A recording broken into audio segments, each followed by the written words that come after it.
information about me is mine, not someone else's. And I believe that we haven't yet seen that play itself all the way out. There's a lot of context around information and access to it and what you're eligible to have and to use. In Europe, I'll give you a different example. In today's DNA testing that you can do, right? I can turn around, and if I have your DNA test, I can predict with a pretty high degree of accuracy how long you're going to live, what illnesses you're likely to contract, etc.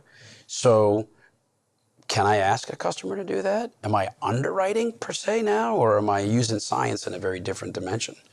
And one of my bosses in the past has used the question of the future in insurance is going to be the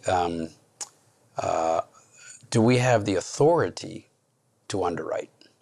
And what he means by that was that, if I ask you to provide this DNA sample to me, you do a blood test, you do whatever, and it tells me things that you may not necessarily know, am I authorized to use that?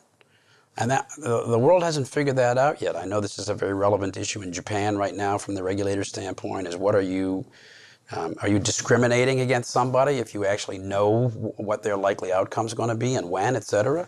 So we'll wrestle with that for a while, I think.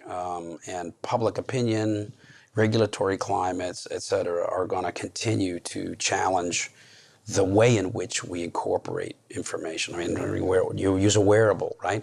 If I ask you to use the wearable and you therefore authorize me to use that information in my process of managing you and underwriting you, where does the line get drawn?